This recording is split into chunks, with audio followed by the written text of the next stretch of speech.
The 6 Goswamis, and I'm sure everybody here knows who the 6 Goswamis are. The most substantial, or among the most substantial devotees who are followers of Chaitanya Mahaprabhu and Lord Nityananda. And our time together will be hearing some of the glories, the teachings, the pastimes, the personalities, the amazing characteristics of these 6 personalities who lived together like brothers, following their beloved Chaitanya Mahaprabhu. As you see in the background, there's Govardhan Hill. They lived in Vrindavan. Many spent substantial time at Radhakund by the top part of Govardhan Hill. And we'll hear many, many things about their lives. So the part of the purpose, just thinking about exploring this topic, they're like Chaitanya Mahaprabhu. They have their place in Krishna's Leela, but each of them being in the Gopi category or Madhurya Bhav category, and yet in Gaura Leela, actively engaged in different ways in exhibiting the life in this world of one who is so absorbed like that. And in the mood of Chaitanya Mahaprabhu, how they exhibited simultaneously these 2 significant qualifications for being in the line of Chaitanya Mahaprabhu, or us being followers of Chaitanya Mahaprabhu with such personalities. Abject humility, or in Gopi Pranadhana Prabhu's rendering is utter humility. I like abject humility. And great eagerness. These 2. It's just the characteristic of each of them in different ways manifesting, and you'll see it woven into their lives. They enjoyed Katayansyas chamam nityam tushanti cha ramanti cha amongst one another, and as well for the benefit of the whole world.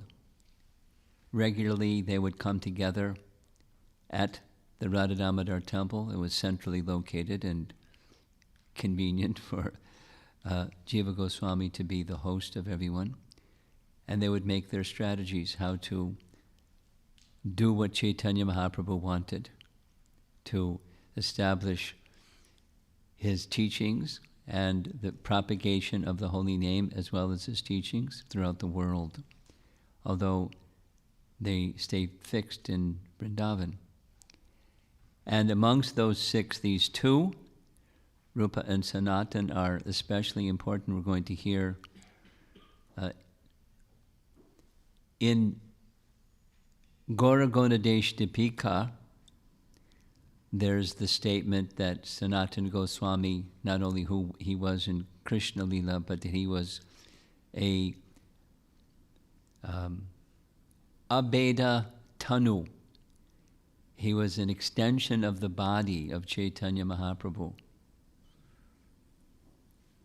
And in Krishnadas Kaviraj Goswami's Chaitanya Charitamrita, he describes Rupa Goswami as a replica of Chaitanya Mahaprabhu. You can't get much closer to Mahaprabhu than that. And they were primary amongst the 6 in carrying out the mission and the empowerment that Lord Chaitanya gave them to carry forward his mission in this world. And we're it's our benefit to take shelter of them. And hearing about them is one of the ways of taking shelter of them, although by time and space separated, by sound we can be closely connected. Here's Srila Prabhupada's statement from Adi Lila, chapter 5.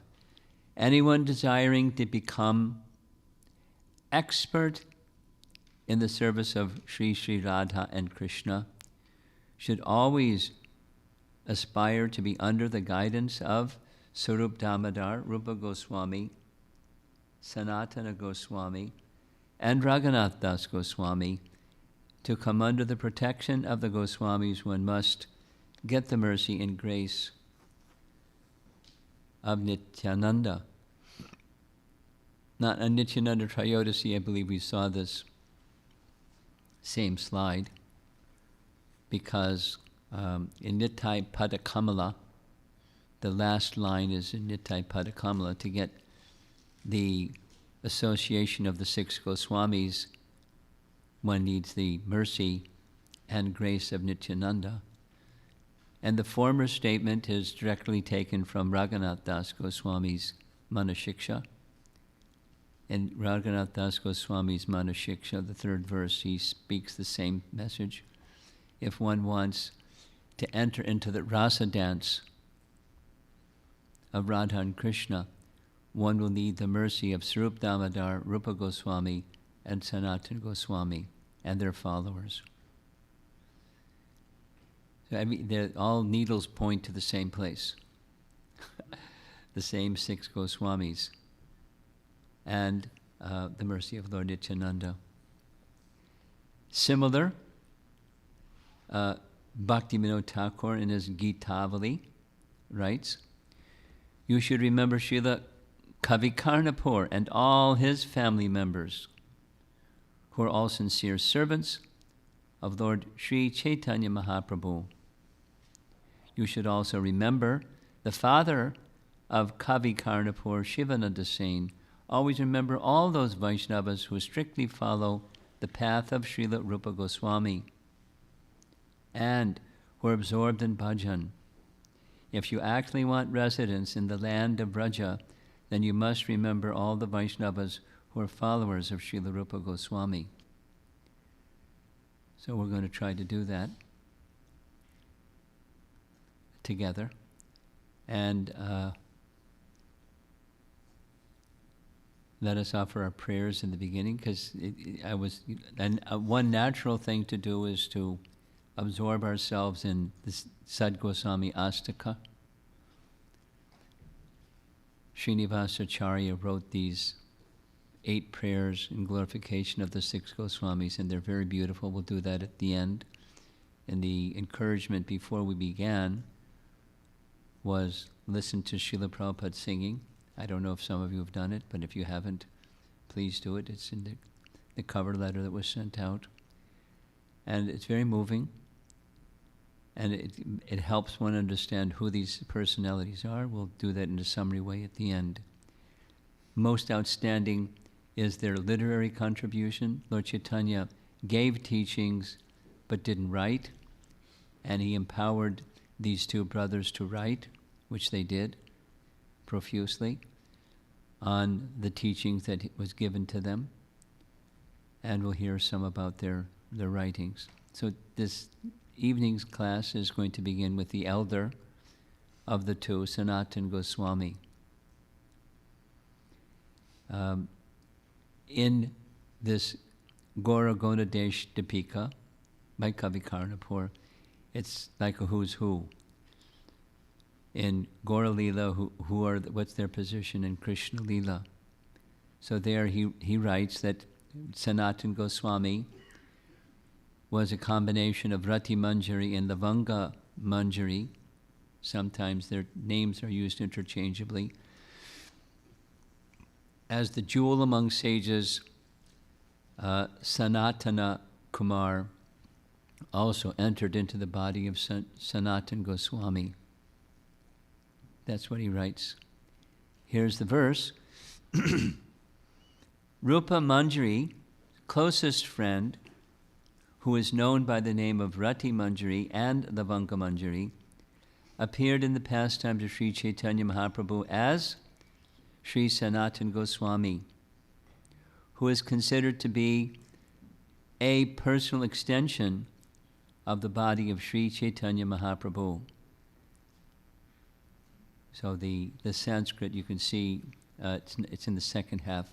Sadhya Gorabhina Tanu. He's an extension of Gorabhina, extension or expansion. Very a special person. And along with his writing, we'll be hearing a lot, and he's associated a lot with the worship of Madan Mohan. And you'll see this image several times in his presentation. In Bhakti Rasamrita Sindhu, there's 64 items of devotional service. 5 are most potent. The way that they're described in Chaitanya Charitamrita are these 5, well known. Sadhu Sangha, Nama Kirtan, Bhagavat Shravan, Mathuravas, Sri Murtira, Shraddhaya Sevana. One should associate with devotees, Sadhu Sangha, chant the holy name of the Lord, Nama Kirtan, hear Srimad Bhagavatam, Bhagavat Shravan, Mathuravas, reside in Mathura, worship the deity Sri Murtira with faith and veneration.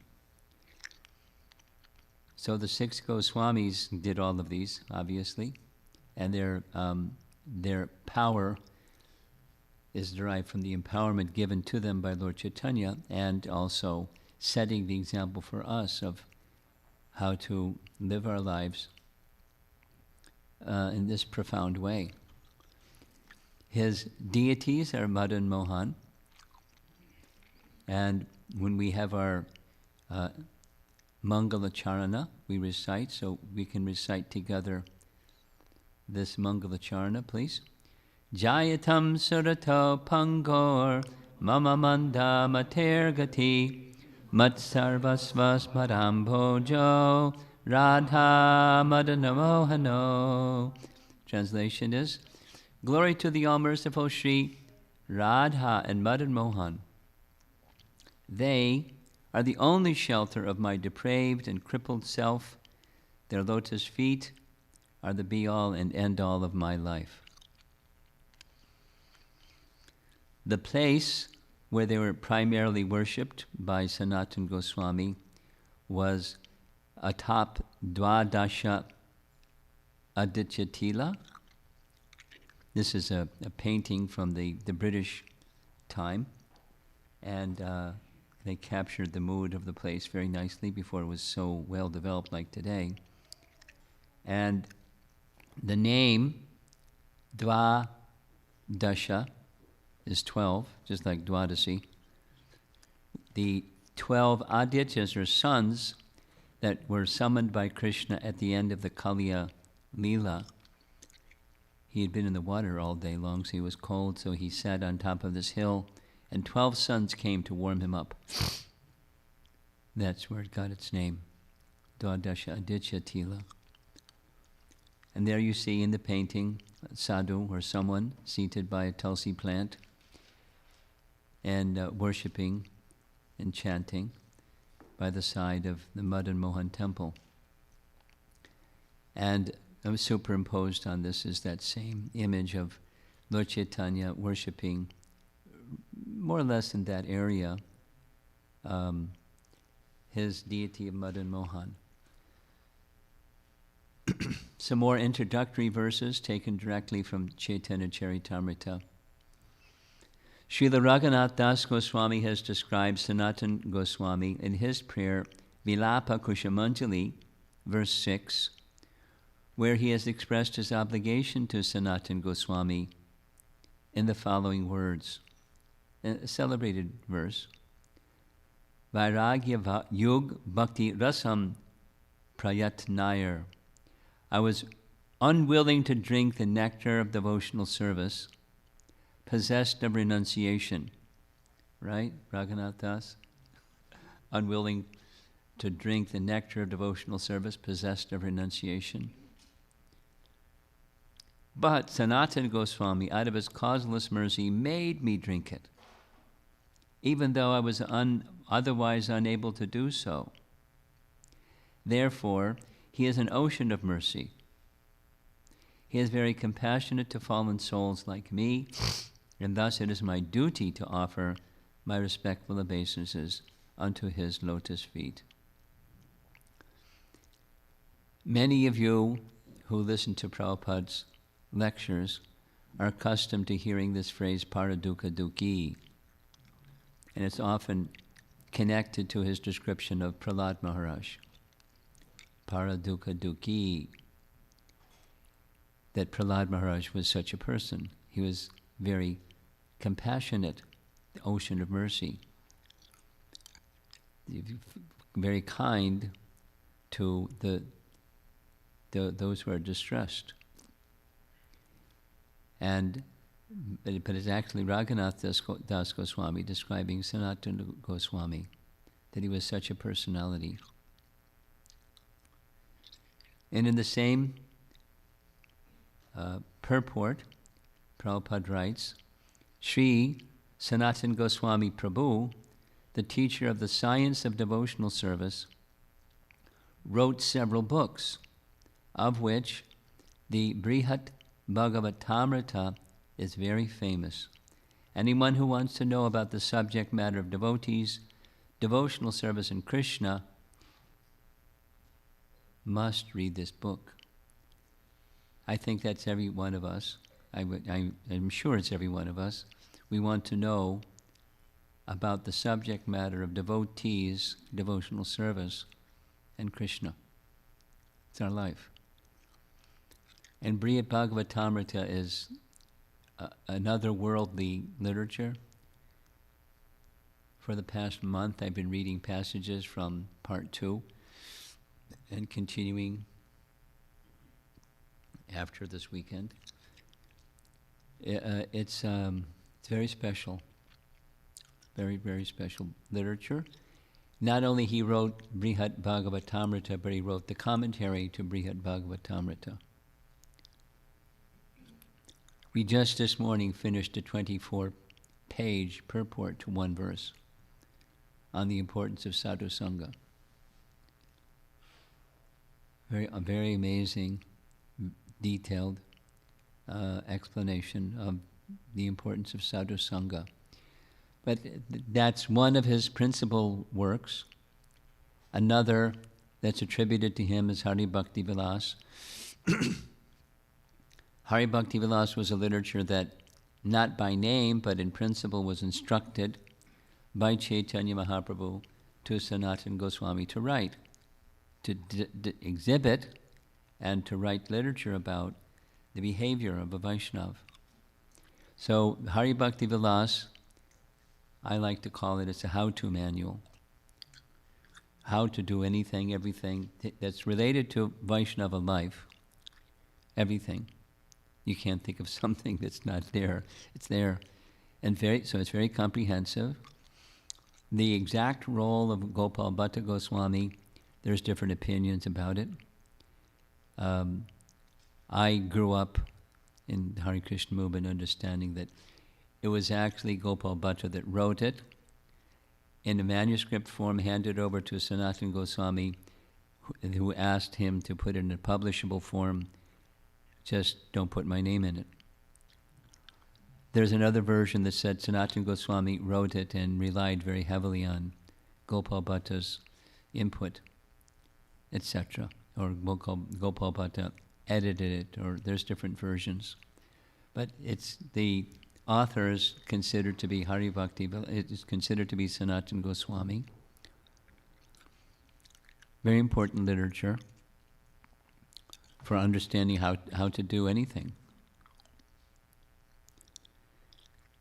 How to have Janmashtami festival.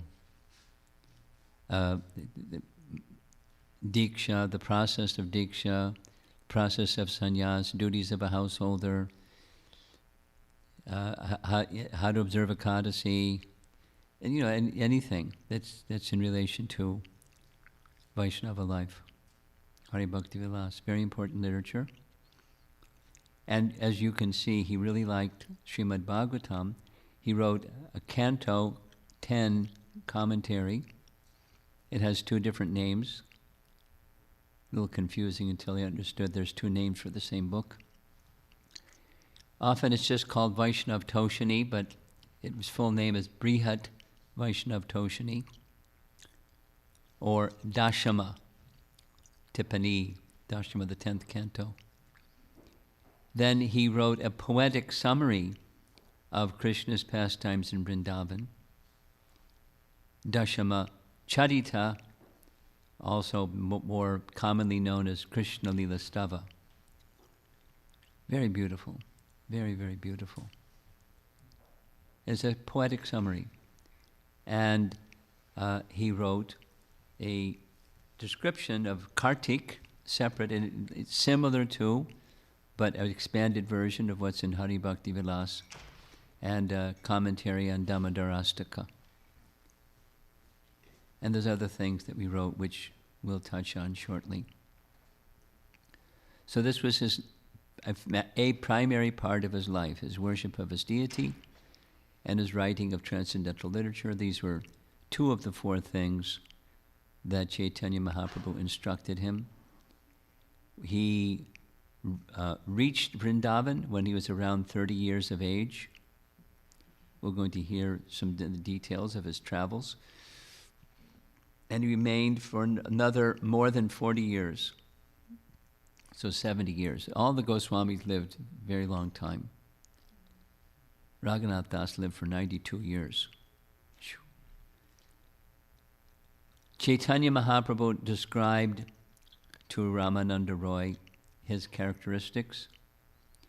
Sanatana Goswami's renunciation of material connections is just like yours. Humility, renunciation, and excellent learning exist in him simultaneously. I empowered both of these brothers to go to Vrindavan to expand the literature of bhakti. That's Mahaprabhu's regard, one expression of his regard for Sanatana Goswami. The life of Sanatana Goswami we get introduced to while he was residing in Ramakeli. His family lineage is identified in one book by Rupa Goswami, where the two brothers, and actually three brothers, their family came from a South Indian Brahmin family in Karnataka.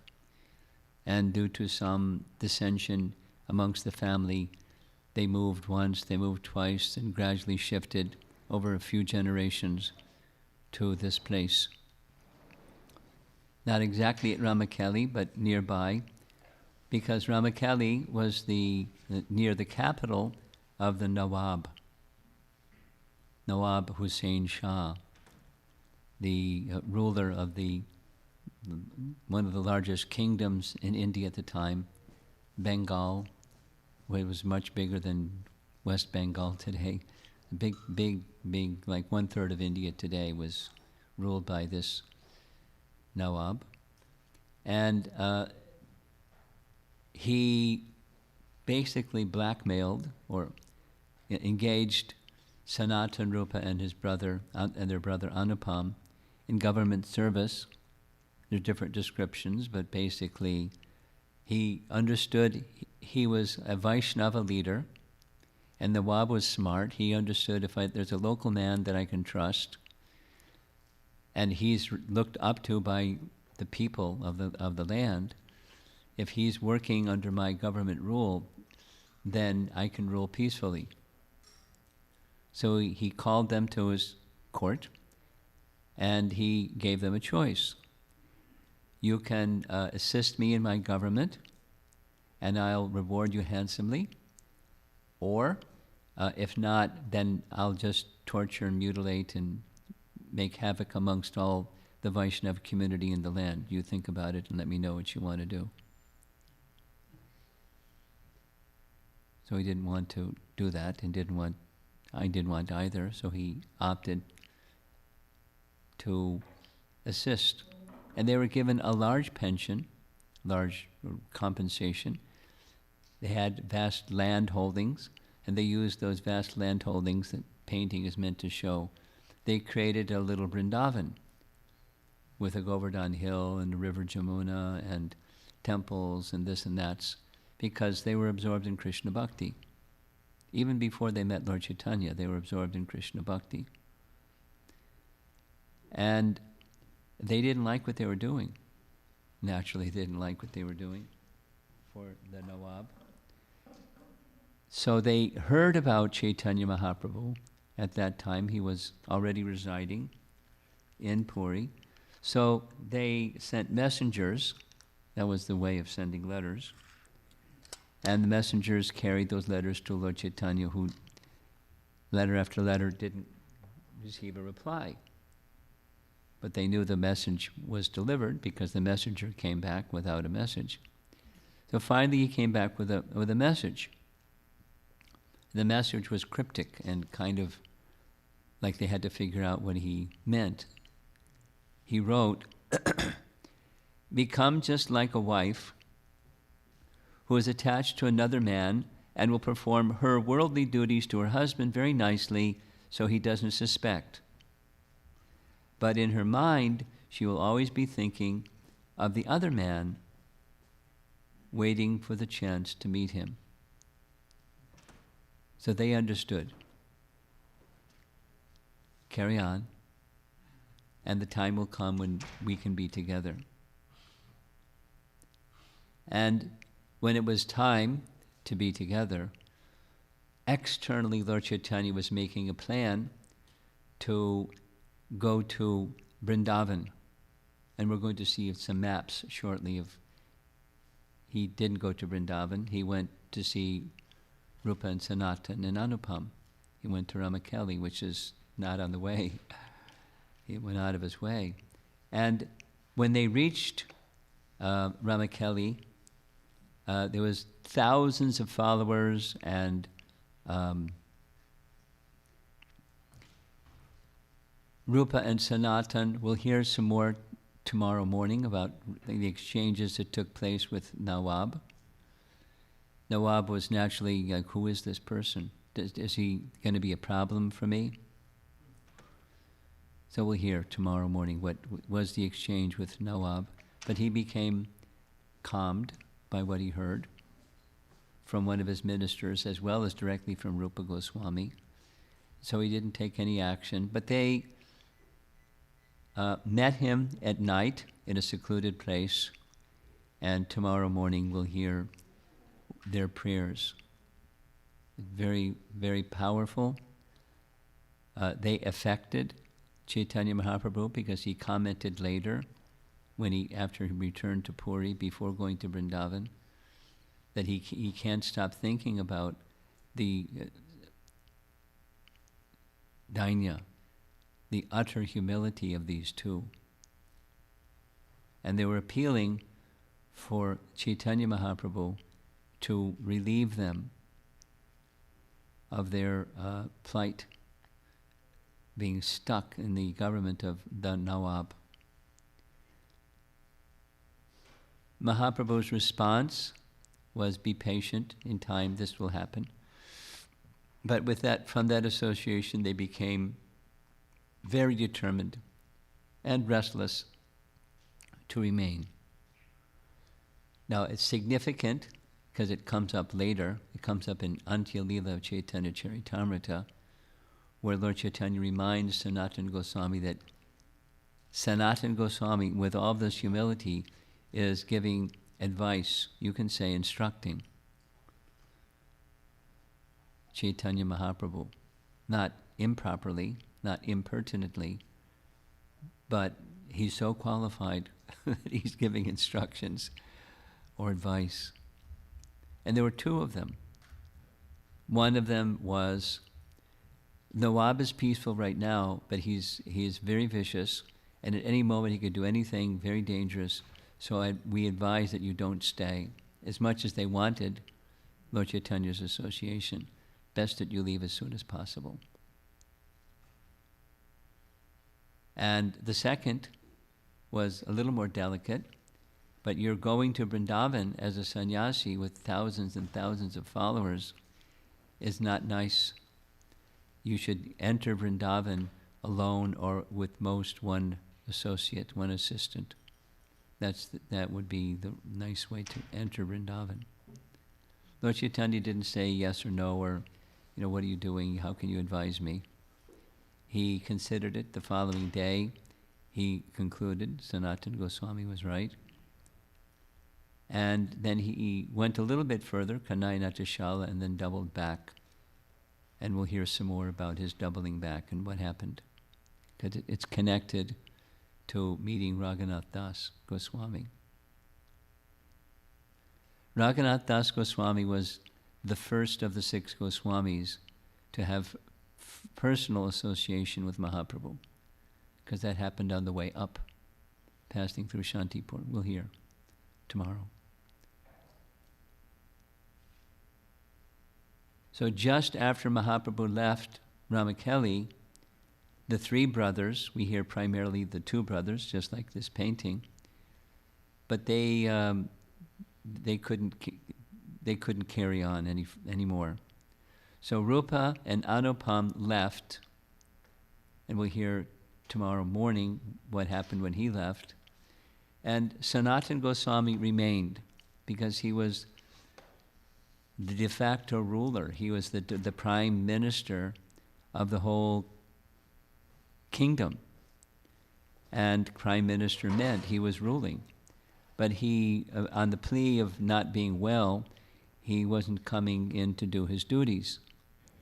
And he knew what that meant. It was only a matter of time until, as we see in the painting, the Nawab came to find out. He sent doctors to find out about his illness. They diagnosed he didn't have an illness. And what he was doing is what you see in the painting. He had gatherings of Brahmins discussing spiritual topics. And that's what they were doing when the Nawab came. And the Nawab was, really direct. What's your intention? Tell me. And basically, Sanatana Goswami said, I will not be continuing with my government service. You're the king. You're the representative of God. You can do with me whatever you like, but I'm not returning. And this will ruin all of my business. So he decided, rather than, harming him, he just put him in jail. And then forthwith went off with his armies to conquer more territory. That was the Nawab's program. So he was put in jail, and a celebrated series of events took place where Sanatana Goswami, in a way similar to, we're going to hear some more about it with Raghunath Das, but he lied and he bribed, things that, Vaishnavas don't do. We don't lie and we don't bribe. But he did. And the explanation given is, for the higher purpose, one who is a Mahabhagavata like Sanatana Goswami may do such things. We don't do such things. Certainly not lie. But he did. And so the detail is, he spoke to the jailkeeper something flattery, because he's a minister, he knows how to use words. You're a very pious man.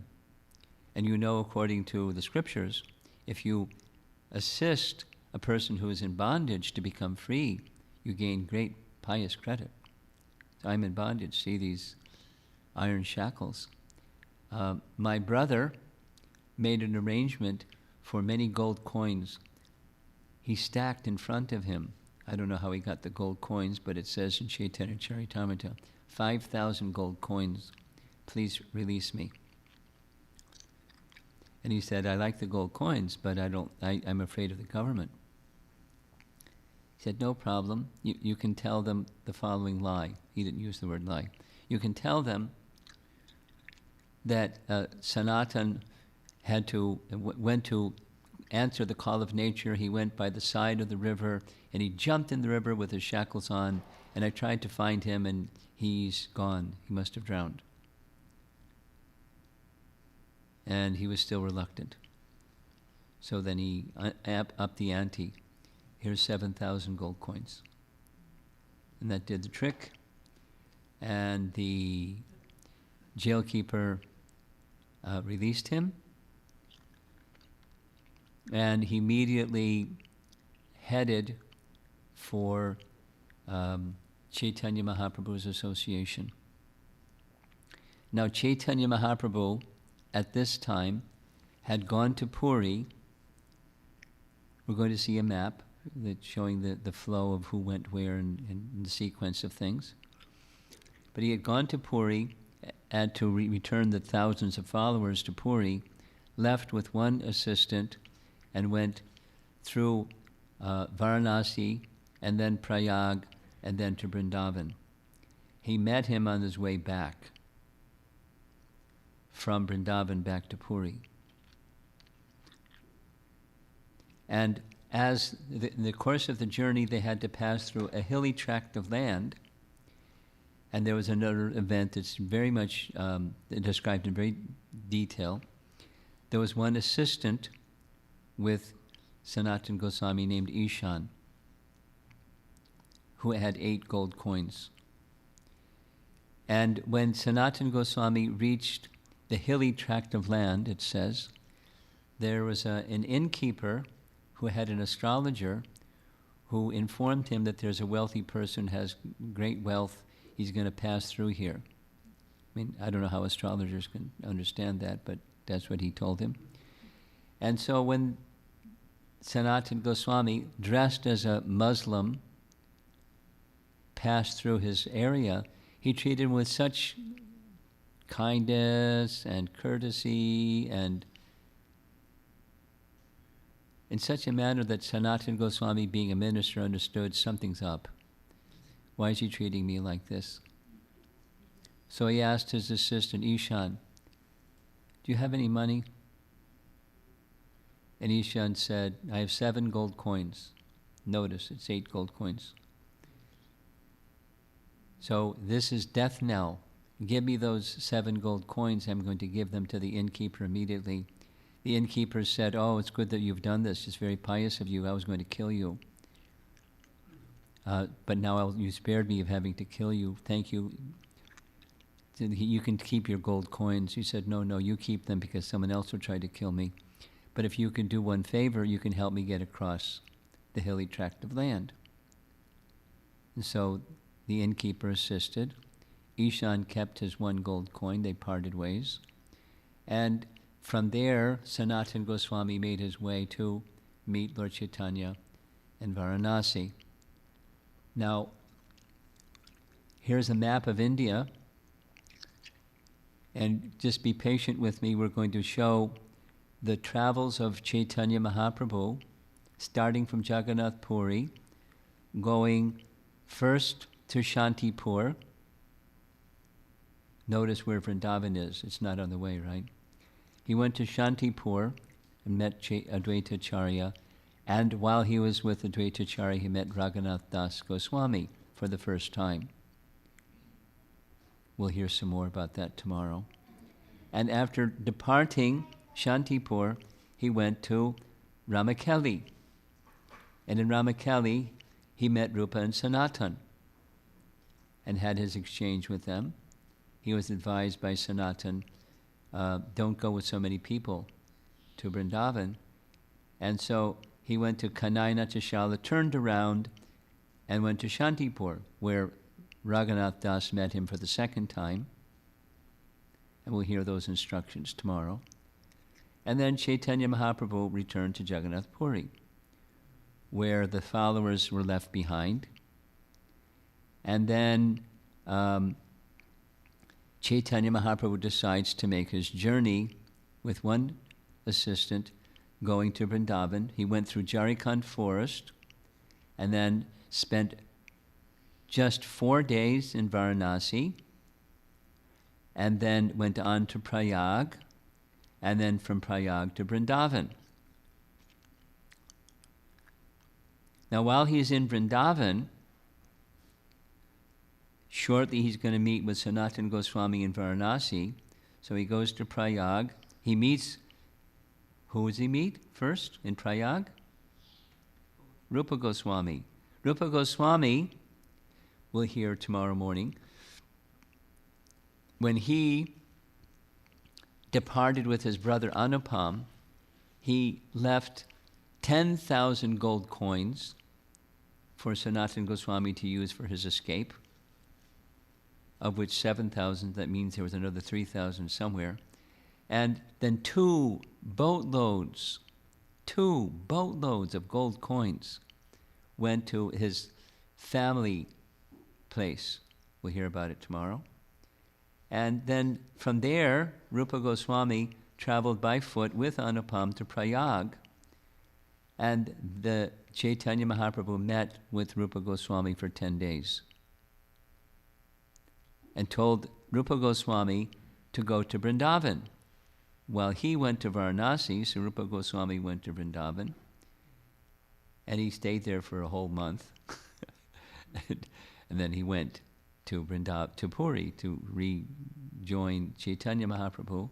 In Varanasi, there's Lord Chaitanya, but over here in Ramakeli is Sanatana Goswami, who crosses the hilly tract of land, meets with Chaitanya Mahaprabhu in Varanasi for 2 months, receiving instructions, and then Lord Chaitanya instructs him to do things and to go to Vrindavan.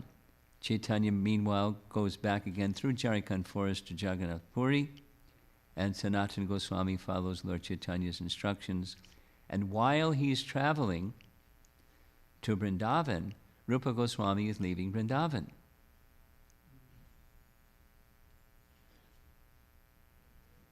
Rupa Goswami stayed in Vrindavan for only a month. So these meetings with Sanatana Goswami for 2 months in Varanasi, it took some time to walk all the way from Vrindavan to where Rupa Goswami was going, Prayag, then Varanasi, then with his family members in Bengal, and then to meet with Lord Chaitanya in Puri.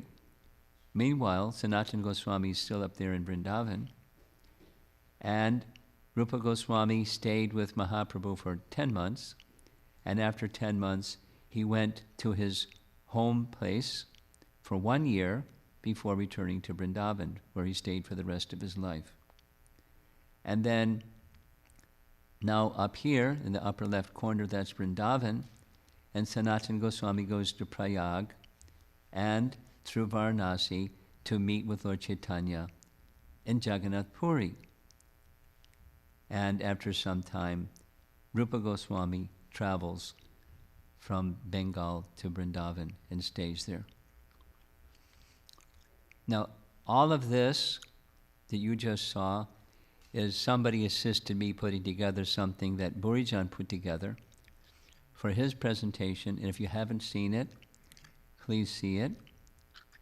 Burijan is speaking about Antya-lila, chapter 4, and he takes about 5 hours to go through the whole thing. And this little video he kindly sent to me, compliments of Burijan Prabhu's assistant that made it. This is doing the same thing, but there's no narrative that goes with it. But please, if your time permits, Govardhan Retreat and Burijan speaking on this one chapter 4 of Antya-lila. Fantastic. Very, very detailed, very moving, very deep. So it starts zooming in to Jagannath Puri. Lord Chaitanya travels to Shantipur, meets Rupa Raghunath Goswami, goes to Ramakeli, meets the 2 brothers, back to Shantipur, then on to Jagannath Puri, while he's in Jagannath Puri, he starts to make a second tour going through Jharkhand forest, ends up in Varanasi and Prayag, then Vrindavan. Stays for Vrindavan short time, unbelievable 2 weeks, while over there in Bengal, he's going to be met in Prayag by Rupa Goswami. They spend 10 days together. Rupa Goswami is sent to Vrindavan. Mahaprabhu goes to Varanasi, and in a zigzag manner, Sanatana Goswami comes to meet with him. After their meeting for 2 months, through Jharkhand forest, back to Jagannath Puri, where he stays. Meanwhile, the two brothers don't cross paths, and one goes, Sanatana goes to Vrindavan, and Rupa Goswami travels in the way that you see to meet with Chaitanya Mahaprabhu, stay with him for 10 months, receive wonderful instructions, wonderful exchanges. Now there's Sanatana Goswami up there in Vrindavan, and he journeys down, down, down, while 10 days after Rupa Goswami leaves Puri is when Sanatana Goswami arrives in Puri. Kind of orchestrated by Mahaprabhu somehow. Rupa spends 1 year, that's that little blue dot, dealing with all that money and family matters and stuff for 1 year, and then he goes to Vrindavan for the rest of his life. So that's the end of the little video. Now here we are with Sanatana Goswami dressed like a Muslim, coming to the house of Chandrasekhar Acharya. Chandrasekhar Acharya has a very important role to play in Gaura Lila. Before going to Varanasi, he was the chief priest in Chaitanya Mahaprabhu's sannyas. He's a very important person. He did many other things, Chandrasekhar Acharya. So he and his family shifted to Varanasi, and Chaitanya Mahaprabhu went on his way back from Vrindavan, stayed at his home, and he took his meals at the home of Tapan Mishra, where he met Raghunath Bhatta Goswami. He was the 4th Goswami to meet Mahaprabhu personally. So on his way back to Puri, he mentioned to Chandrasekhar, there's a mendicant at your door. Please bring him in. And so Chandrasekhar went to the door, and he came back and said, there's no mendicant, there's just a Muslim sitting by my door. He said, bring him in. And Sanatana Goswami, looking like a Muslim personality, wearing this very special blanket that's an important part of the Leela, Mahaprabhu embraces him, and Chandrasekhar is like, wow, what's going on here? These two are in a mood of ecstatic love for one another. Chaitanya Mahaprabhu told Chandrasekhar, make him a gentleman, give him shave, give him some cloth. When he offered a new cloth, Sanatana Goswami refused the new cloth, said, just give me an old cloth. And then he kept this nice blanket. The nice blanket, when he was crossing over the hilly tract of land, he passed through a place where his brother-in-law, we don't hear anything about his wife, but his brother-in-law was living there, and his brother-in-law wanted him to stay. For safety's sake, he declined. I want to be with Mahaprabhu. So he said, then you at least take this, and gave him a gift, this nice chadar or blanket. And he noticed that Mahaprabhu kept looking at the blanket. Didn't say anything, but he kept looking at it. So he understood he doesn't approve it.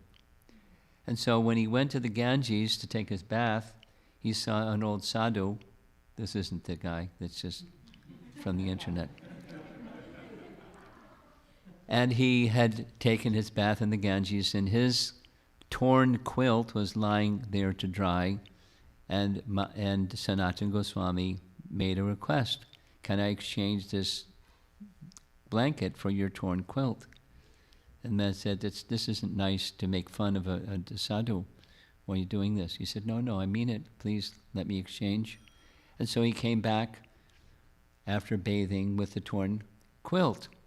And Mahaprabhu immediately recognized what he had done and made this nice instruction that when one is going to the path of renunciation, it should be complete.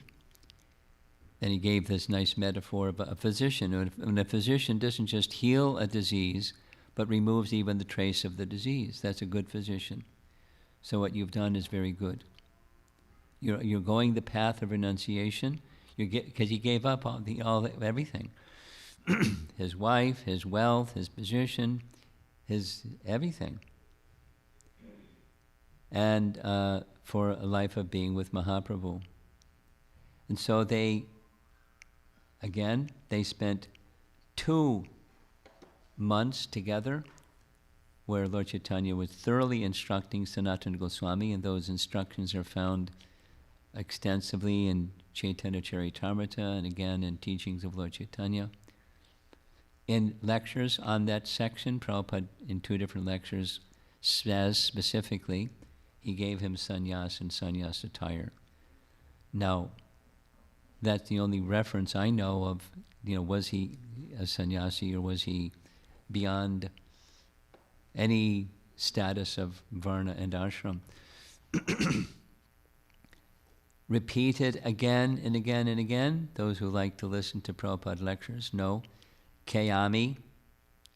Now, the way Prabhupada translates it is not who am I, but what am I? Kayami. And Kene Amaya, Jari Tapatrai. Why do the threefold miseries always give me trouble?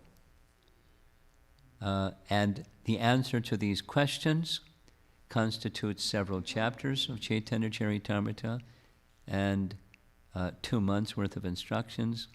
Sanatana Shiksha is called, very significant part of Chaitanya Charitamrita, and he loaded him up with not only information but empowerment. From Chaitanya Charitamrita, Madhya Lila, here's the instructions he gave him. 4 things. You should broadcast the revealed scriptures on devotional service and excavate the lost places of pilgrimage in the district of Mathura.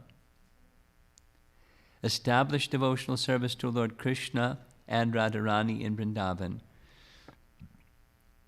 You should also compile bhakti scriptures and preach the bhakti cult from Vrindavan. So it appears to me, and Purijan mentions this also in his very nice, very wonderful presentation. This is an explicit instruction to write Hari Bhakti Vilas. He was teaching him, especially in that Antya Lila, because at Antya Lila chapter 4 is when he reaches Puri, which is the next slide. So he reached Puri after 1 year in Vrindavan, and he went to see Chaitanya Mahaprabhu in Jagannath Puri. And what happened is very, very amazing. But he was teaching him etiquette, he was testing him, and he was empowering him.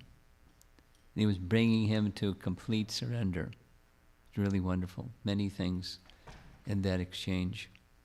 So what happened was, when Sanatana Goswami was passing through Jagadananda forest, he happened to drink some water that you shouldn't have taken.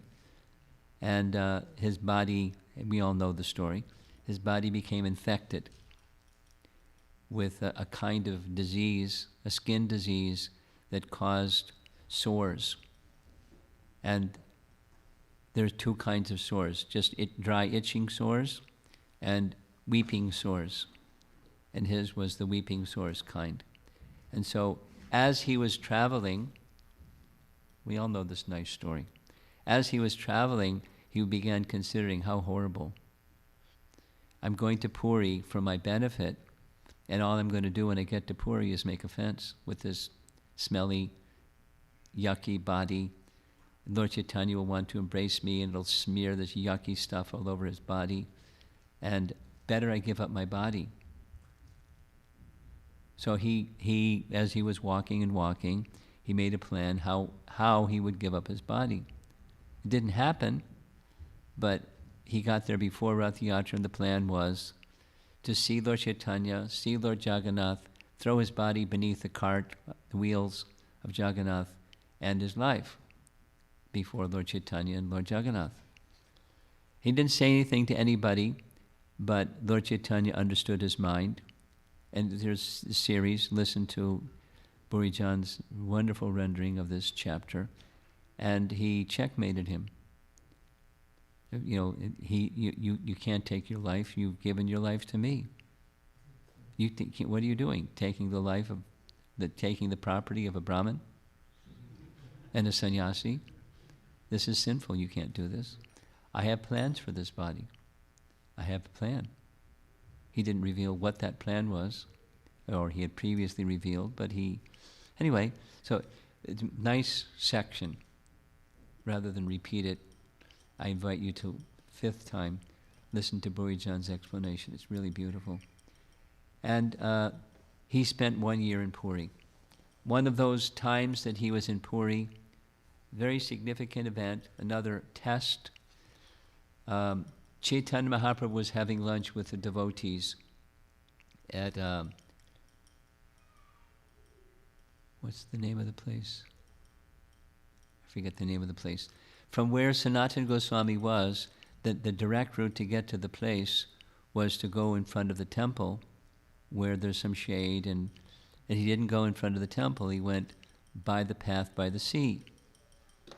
And the path by the sea in midday is burning hot, literally burning hot, because but he went by the sea.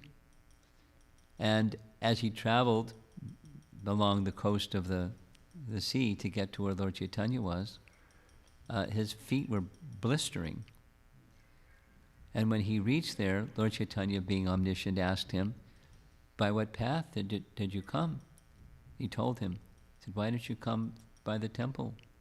He said, because as I'm walking, the Brahmins who leave the temple, going to their quarters which are nearby the temple, they may brush my body and I make an offense to the Brahmins and contaminate them.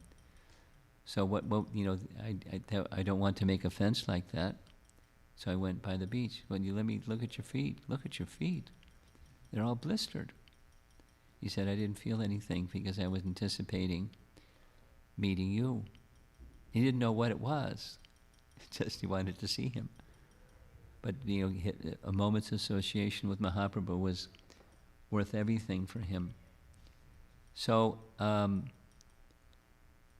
after some time, he returned back to Vrindavan, and one of the deities that was carved, one of the 8 sets of deities. Now this list, I've seen different lists. This list looks pretty good. It comes from Satyaraja's writing. And you may find another list somewhere that's different than Satyaraja's list. But this is pretty standard. The 8 principal deities, the Keshava deity in Mathura, Govindaji in Vrindavan, Haridev. Now, the temple of Haridev is by Manasi Ganga, and Baladev, that's down the lower right corner of the Braj Mandala, and Gokul. So that's the first 4. 2 Nathas, this is in his list, is Gopinath. Now the deity of Gopinath is in Jaipur. And we're going to hear about the Gopinath deity quickly, briefly. And now in Satyaraja's list, it's Sri Nathji, which was Gopal, we know as Gopal. But so there's 6, and then 2 more, 2 Gopals. Madan Gopal. The Madan Mohan deity was renamed by Sanatana Goswami after some time. After the temple was built, he renamed Madan Gopal as Madan Mohan. And we'll see something about that shortly. And Shakshi Gopal. Shakshi Gopal temple from where Shakshi Gopal came, now is in Shakshi Gopal in Orissa.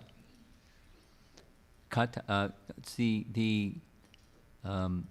place was right by the side of Govardhan Hill. There's a temple where the Shakshi Gopal deity was before he got up and left.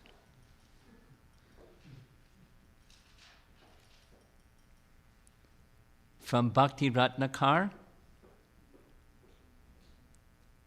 Bhakti Ratnakar is a book written by Narahari Chakravarti that is a nice description of personalities who are followers of Lord Chaitanya primarily after the departure of Lord Chaitanya, which was not covered in Chaitanya Charitamrita, but was covered in Bhakti Ratnakar. Lots of details. So here's from Bhakti Ratnakar. Madan Gopal has been famous as Madan Mohan in this world.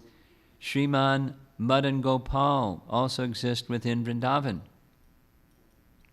Gopal lives eternally as a boy, and Govinda Dev exists as a matured youth. In comparison to these two features, Gopinath is the most beautiful. Gopal is of a calm but proud disposition. Govinda is calm and broad-hearted, and Gopinath is of a calm and gentle disposition. Gopal is lion-necked.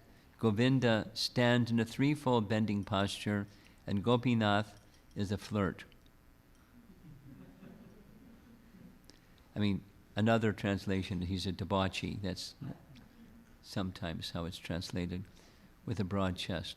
So this is the Sambandha Abhideya Prayojana deities. This is his way of describing. So Sanatana Goswami was the worshipper of Madan Gopal, or later Madan Mohan, and Madan Mohan is the deity of the Sambandha Gyan portion of the Vedas. The deity was found, it was established by Brajranabha, as we just heard, but over a period of time it was lost. Later it was found by the Advaita Vat, which is about 500 meters apart from I think it's north of Dwadasha Adityatila, the place where Sanatana Goswami stayed. This list of these 8 is found in Garga Samhita. I meant to say that. This list that comes from Satyaraja's writings. So it was found by Advaita Acharya. Advaita Acharya stayed by this place, Advaita Vat, when he, before Mahaprabhu's appearance, was visiting Vrindavan. Very near this tree, he found the deity and began worshipping the deity. And when at the time of his leaving, he entrusted the deity to a Brahmin in Mathura named Purushottam Chobe. Purushottam Chobe. And there's differing stories of how the deity got from Purushottam Chobe to Sanatana Goswami. And it's quite colorful, the various descriptions of how it happened. But one of them that's most common, because I've come across many, is Sanatana Goswami was in the practice of madhukari. He would go from door to door and accept alms. So one of the homes he went, because he wasn't just in the Vrindavan town, he was all over Vrindavan, Brajmandal Parikram, commonly. So in one visit in Mathura, he came to the Chobe's home, and when he came for alms and he saw the deity on the altar, he was transcendently attracted, and the deity was transcendently attracted to him. And again, there's various descriptions, very colorful descriptions, that the Chobe family had one son, And their son's name was Sadhana, not Sadhana, but Sadhana. And Sadhana would go and play with the other boys, and from time to time, Madan Mohan would take the form of a little boy and would go play with the other boys. And Sanatana Goswami came to know about this, and he said, you can't do this. Deity worship is deity worship. Here's how you do deity worship. You can't let the deity go out and play with the boys. Anyway, the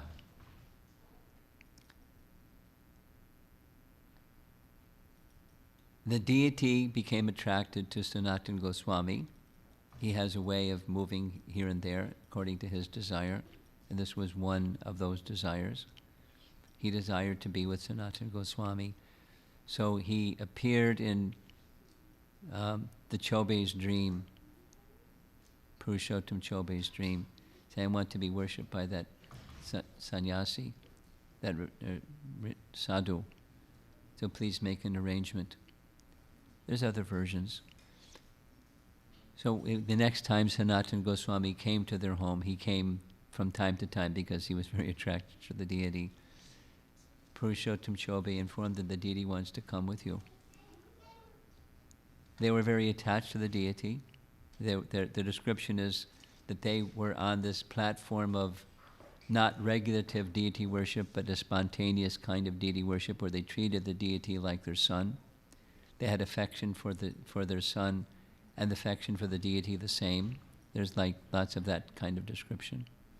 But in any case, the deity ended up being with Sanatana Goswami. And the deity had a way of communicating with Sanatana Goswami. I want to be with you. He said, well, I don't have anything. I'm a mendicant, so how can I take care of you? I can't put you in a temple, and I can't feed you nicely like the Chobes can feed you. Just whatever you give, I'll accept. So he explained what he can accept. He said, that's okay. So one of the common things that was offered to the deity, because from doing Madhukari, more common in that part of the country is wheat, because it makes heat, and it's because it gets cold in cold weather. So he got flour, mixed it with water, made some dough balls, put the dough balls in the fire. The fire then burned the dough ball. There's a black part on the outside. He'd break open the black part, and what's left is called the Bati. And then he would offer the Bati to his deity. That's what you see in this painting. He's offering Bati to the deity. The deity is reaching out and accepting it. Then in a dream, Sanatana Goswami had a dream in which the deity was asking for a little salt at least with the Bati, but he didn't have anything. And so, because he was a mendicant. So what happened was, the very next day,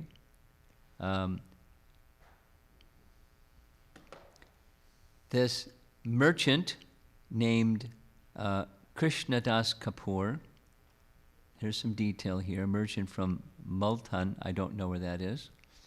The name Krishnadas Kapoor had a boatload of things that he was taking to a market. In some places it says he was going to Agra, some places he was going to Mathura. In any case, he got stuck on a sand dune. And a little boy came, it was Madan Gopal, came to him and said, if you want to get your boat free, you can go up on that hill, and there's a sadhu there, he can help you. So he went to the sadhu, can you help me get my boat free? And Sanatana Goswami said, just offer some prayers to Madan Gopal, he can take care of everything. Very powerful. So he prayed to Madan Gopal, please help me get my boat freed. And as he was praying to Madan Gopal, a big rainstorm came. Such a heavy rain that the water level rose and his boat became free. So he made a pledge right then and there before Madan Gopal that if I'm able to reach Agra safely, conditional, and I can sell my goods, then I'll dedicate all the profit I make to building you a temple. Now, that's commonly what we hear up to that point, but there was, to build a temple, you can't just go and build a temple because there's a government ruler. And the government ruler at that time was Emperor Akbar. And Emperor Akbar's headquarters at that time was in Delhi. Aurangzeb later became Agra, but it was Delhi. So the history says, Jiva Goswami made an arrangement with Akbar, who had great affection for the Vaishnavas in Vrindavan, that they could build 4 temples total. And the 4 temples, Madan Mohan, Govindaji, Gopinath, and Yugal Kishore. I don't know where the Yugal Kishore temple or deity is, but that's what the history says. And so when that was agreed upon, in 1573, that was agreed upon by Akbar, and by 1580, the temple was completed.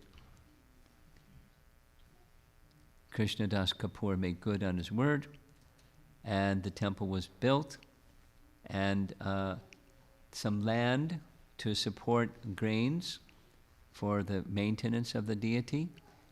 And this is a British time painting of what the temple looked like, sitting on top of Dwadasha Adityatila. And when the temple construction was completed, that's when Sanatana Goswami is said to have changed the name from Madan Gopal to Madan Mohan.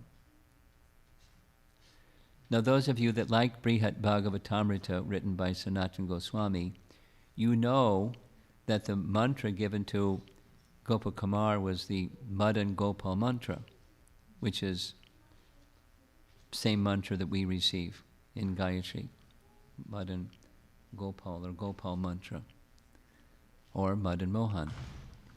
Here's a more modern photograph of the Dwadasha Adityatila with, after they repaired, because it was broken down very badly, and some nice people repaired the area, put a fence around it. And up on top of the hill, this is the back side, and over to the left side looking, this is where a little place before the temple was built, where the worship was taking place. And behind, from where we're looking, over to the right is a well, because in Vrindavan, sweet water is very hard to come by. Most of the water from wells in Vrindavan is salty, but there was a sweet water well by Madan Gopal's arrangement where Sanatana Goswami could provide water for his deity and himself very easily. Here's an aerial a drone's eye view of a nice yatra group in the area behind the temple. And you see over to the right side, there's some people in front of the deity house itself, where the deity darshan can be found. Look in the background, you see the path of the Jamuna River. During Sanatana Goswami's time and Advaita Acharya's time, the flow of the river was very close by Dwadasha Adityatila. Here's a look at the temple from the front side. I'm going to use the laser pointer here.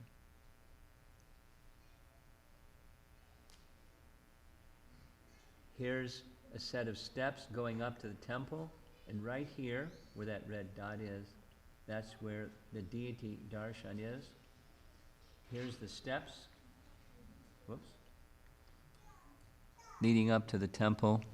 And the deity of Madan Mohan had a significant role to play in the life of the author of Chaitanya Charitamrita, because when it came time for Krishnadas Kaviraj to be requested by the Vaishnavas to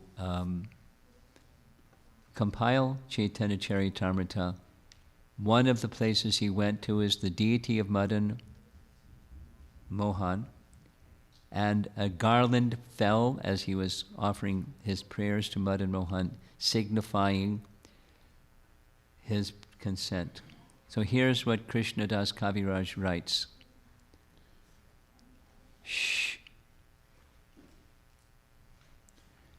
Actually, Sri Chaitanya Charitamrita is not my writing, but the dictation of Sri Madan Mohan. My writing is like the repetition of a parrot. As a wooden doll is made to dance by a magician, I write as Madan Gopal orders me to do so.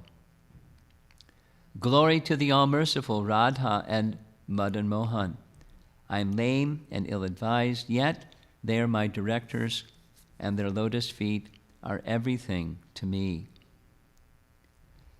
The mercy of Lord Nityananda showed me Sri Madan Mohan and gave me Madan Mohan as my Lord and Master. No. Krishnadas Kaviraj was sent to Vrindavan by Nityananda. So he accepts him as his teacher or master or Lord. I accept as my family deity Madan Mohan. This is the Pratibhu deities of Madan Mohan presently at the temple. We're going to see the actual original Madan Mohan shortly. And there's a nice story. And I don't know how we're doing for time. Gosh, it's already 7:25. There's a nice story of how Radharani and Lalita came to the side of Madan Mohan. And it's not nice to go fast with this, because it's so sweet. But we've already had an hour and a half.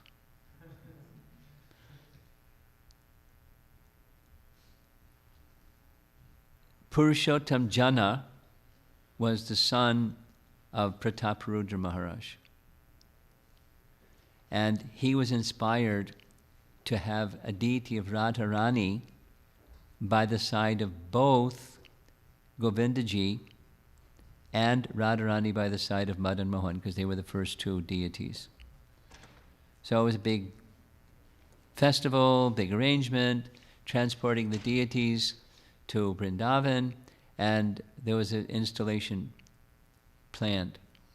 The night of the installation, the Pujari of Madan Mohan had a dream.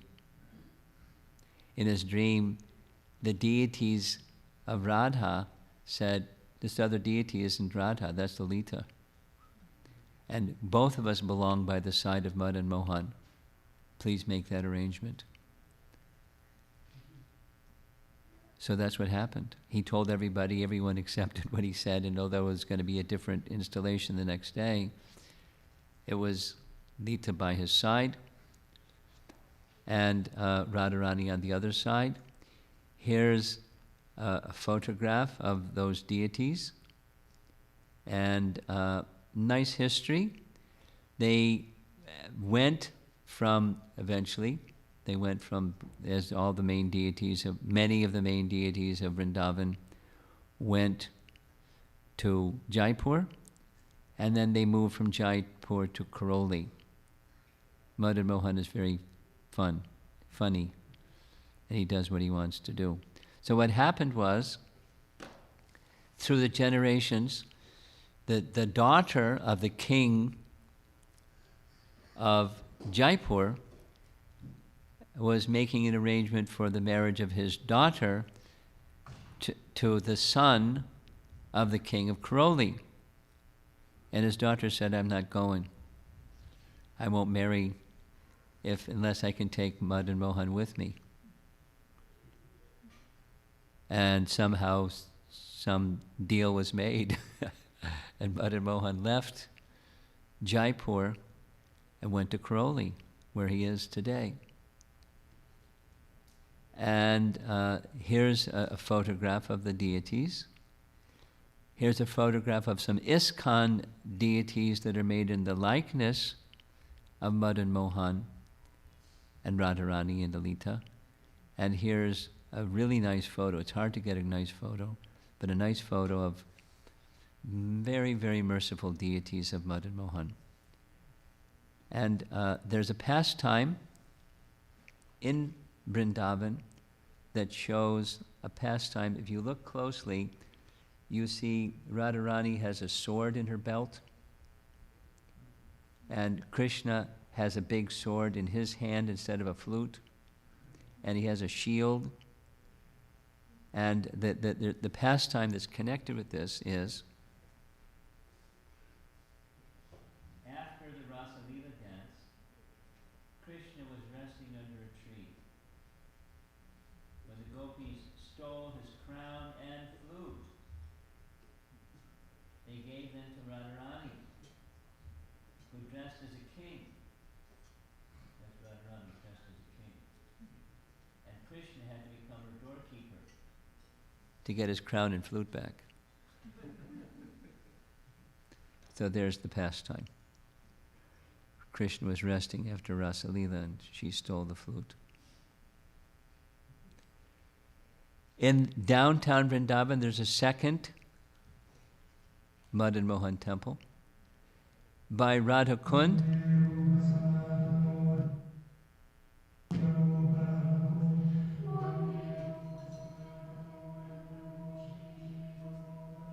It does work. We did a sound test and it didn't work. So as you see, this is a temple of Madan Mohan by the side of Shyamakund near Radhakund. And it's a place where Sanatana Goswami spent some time. He had several bhajan places. We're going to go till 8 o'clock easy. I don't know what to do.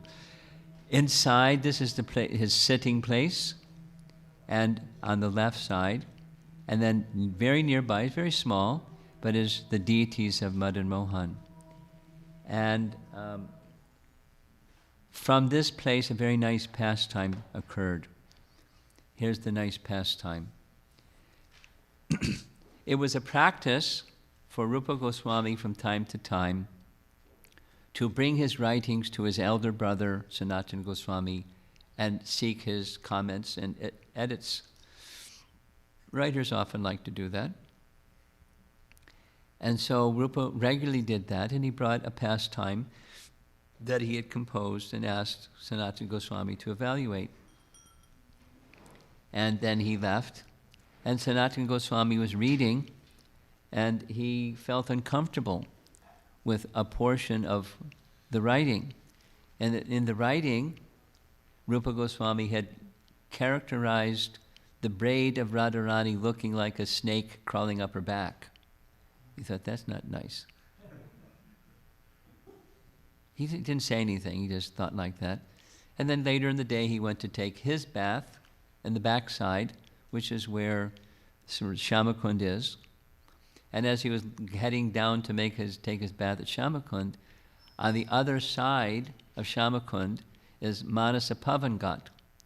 Manasa Ghat is a celebrated place where the gopis would come every day at noon and take their bath at Shyamakund at Manasa Ghat. So he saw at that place there were some young girls, and they were laughing and doing what young girls do sometimes. And as one of them turned, he saw what looked like a snake climbing up the back of one of the girls. And so he called out, "Look out, there's a snake!" And the young girl turned and smiled. And then suddenly all the gopis just, poof, disappeared. Then he realized that was Radharani. So later, sometime later, Rupa Goswami said, "What'd you think of that literature that I gave you to edit?" And he said, it was really good. I especially liked the plate about the snake. One of the places, this is from Bhakti Ratnakar, there was a very private place. Sanatana Goswami had a few places that were like favorites for him. One of them was at Pavana Sarovara. Pavana Sarovara, those of you that are familiar with Vrindavan, it's very near to Nandagram and about 1.5 kilometers from Terkadamba. And at that time, it was just like a complete quiet forest area. And Sanatan liked it. But there was a pastime with Krishna that took place here, described in Bhakti Ratnakar, that he was in solitude in a forested area, and a young boy came, cowherd boy, who's Krishna, and said, some of the local villagers saw you here, and in our village, similar to what was said to Madhavendra Puri, in our village, people don't go hungry, so they sent me here with this milk for you. So please take the milk, I'll come and leave it nearby, and I'll come back later and pick up the pot. And as he began drinking the milk, he felt something, an ecstasy, and the boy just disappeared, poof. And so he understood that was Krishna that brought milk for him. And then in that same section of Bhakti Ratnakara said, Krishna arranged, as a little boy, he arranged for the local village people to build a bhajan kutir for him in this area. And that bhajan kutir is now fixed up, but it's still there. And that there's our Dinabandhu. And behind him is the gateway, or door, to the place where the bhajan kutir is. And this is the inside of the bhajan kutir. And when you walk through those gates that are painted blue, you see a little courtyard, and on the other side of the courtyard you see those tall domes, and this is what's on the inside of those tall domes. Whoops. On the right side. That's his now. I mean, it's been through some renovation and changes over the years, I've noticed, but that's what it looks like recently. There's a long section in Bhakti Ratnakar that describes how Sanatana Goswami played the role of the village elder in all of Vrindavan. It's a very long chapter.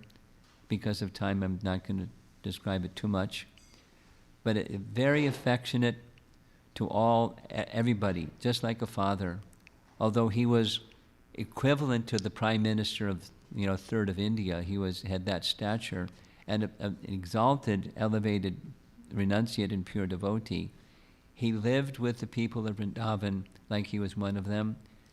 They respected him like, they respect an elder. When he went from village to village, a detailed description, he would leave the village early in the morning and they would follow him to the edge of the village and celebrate, please come back again, it's been so wonderful. News of where he was going next. They were waiting at the edge of the village. And villages between Vrindavan, they're not so far between one another. But he spent the whole day. They received him, treated him with courtesy. They sat under a tree, and he spoke Krishna Katha, and then he would speak with them at length about all of the details of their family and their children's births and marriages and their crops and their cows and their thises and their thats, and settle family disputes, and whatever he said, that was it, because they had that regard for him. And it would sometimes go on all night. He'd get up in the morning, do his morning duties, and depart to go to the next village. And in this way, he lived much of his life, or a substantial part of his life. He had to have some time for writing, but he was a big part of his service to the Brijbasis. They loved him and he loved them, and he was such a person for them. Another celebrated event, this painting, everyone's seen this painting. It's Rupa Goswami writing beneath one of the Kadamba trees on the day of his brother's birthday. Remember, the Ter Kadamba is about 1 kilometer plus from where one of his bhajan kutir places was. So it was his birthday. The detailed description again is in Bhakti Ratnakar. Just desiring, it's my brother's birthday, I'd like to do something for him. Sure enough, shortly thereafter, a very beautiful young girl from the village, was Radharani, came with ingredients saying there was a wedding in our area, there's extra ingredients. They said to take this to you, it's your brother's birthday. You might like to make something nice for him. So the ingredients for making sweet rice, he made the sweet rice, brought it to Sanatana Goswami. It's nice. I'm going too fast for something that's so nice. I don't like it. It's such an important exchange of love between Sanatana and Rupa Goswami, and the reciprocation of Radharani. So when he brought the sweet rice, just the sight of it, what to speak of the aroma of it, what to speak of the taste of it, where did you get these ingredients? So he described, and right away, Sanatana Goswami could understand, that's Radharani. You're engaging me in taking service from Radharani? How? We're meant for serving Radharani. What is this? But it's so good. And he continued taking the sweet rice and offering some to Rupa Goswami. And in this way, their love for one another was facilitated by none other than Radharani herself. Another celebrated pastime that would, could take 20 minutes, and we're going to do it in 3. Sanatana Goswami's Touchstone. You know the story. One poor Brahmin had daughters to marry, didn't have the means. He was in anxiety. He got this idea. Sanatana Goswami is very kind to Brahmins and very kind to everybody. I heard he has a touchstone. Maybe he'll give it to me in charity. He went, and sure enough, Sanatana Goswami said, sure, I have a touchstone. You can take it. It's over there in the rubbish pile.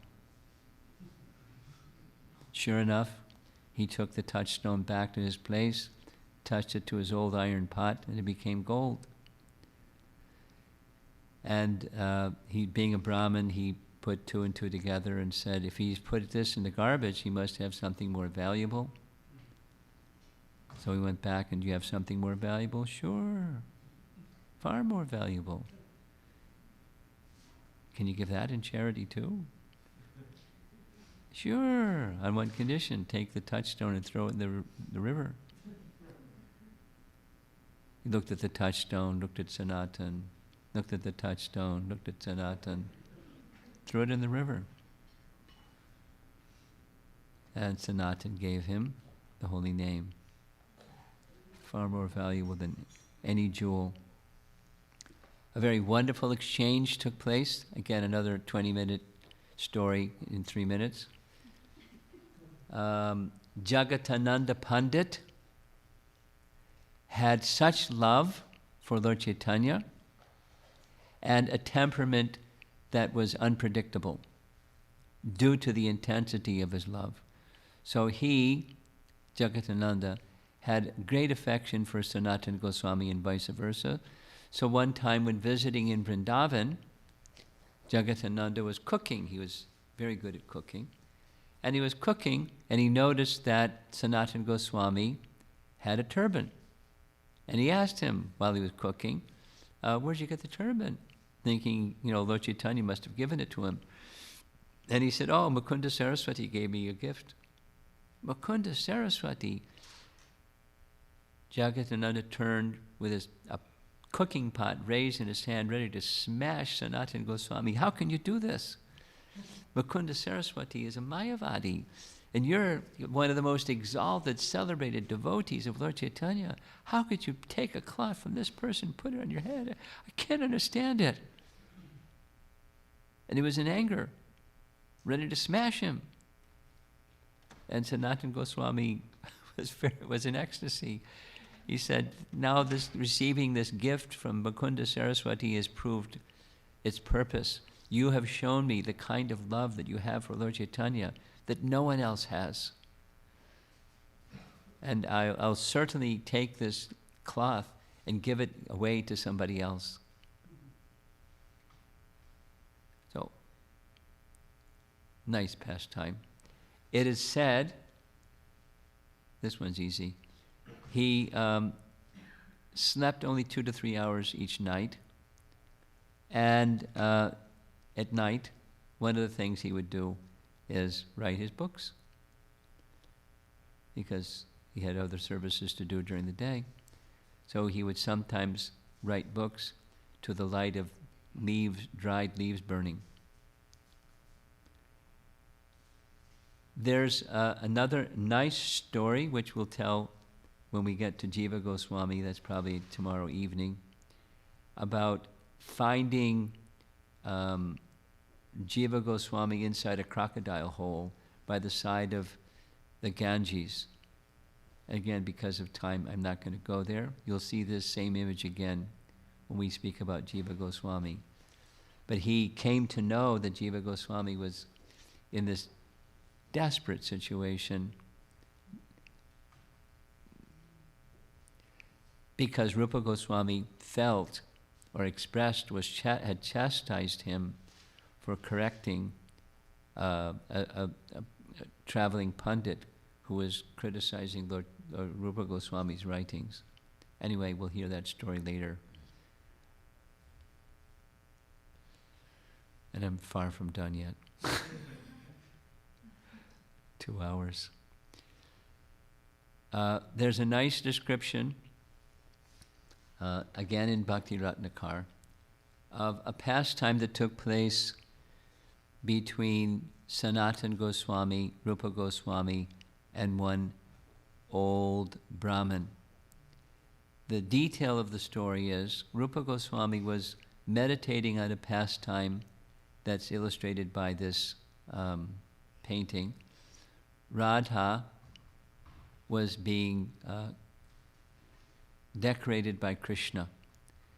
And it wasn't just Radha and Krishna, there were gopis, and there was conversation between them, and something funny was said.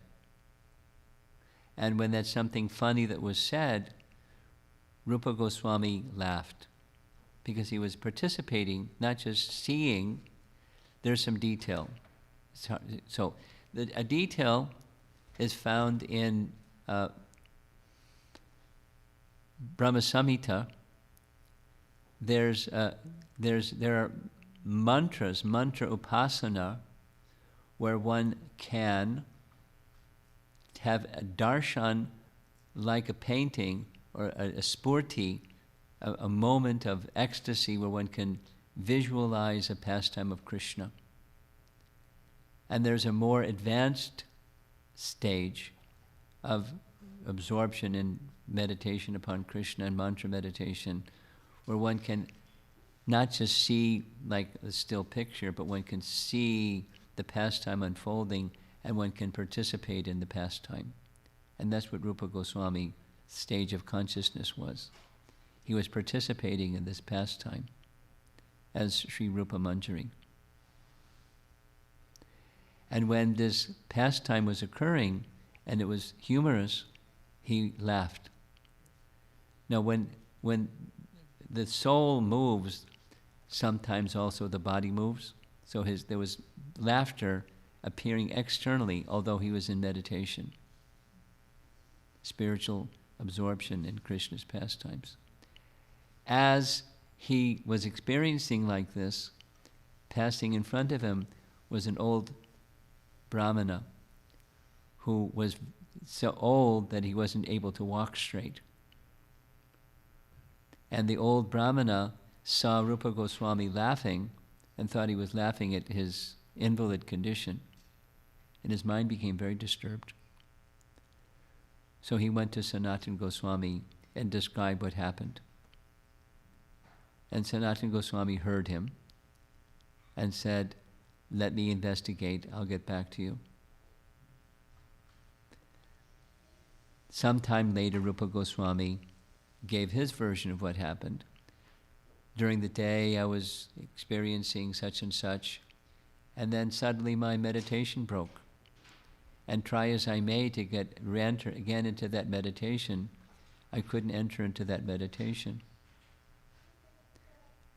And Sanatana Goswami put two and two together. He said, what happened, why you couldn't, is this elderly invalid Brahmin that was passing by you while you were doing this meditation thought you were laughing at him. So he was offended. Because he was offended, he felt offended, you couldn't continue with your meditation. So you should go find the Brahmin, explain to him, ask for his forgiveness, and everything will be very nice. So when Rupa Goswami came and explained to the Brahmin what happened, the Brahmin was very embarrassed. How could I think these bad things about you? And as Sanatana Goswami said, everything was nice. And the way that Bhakti Ratnakar ends the description of this pastime is like this. Oh, my brothers and sisters, please be very careful in dealing with Vaishnavas. Give them even your very breath, so they will forgive your offenses. Be careful. Do not see Vaishnavas' faults. Always praise the Vaishnavas. The ancient great devotees say, no one understands the ways of Vaishnavas.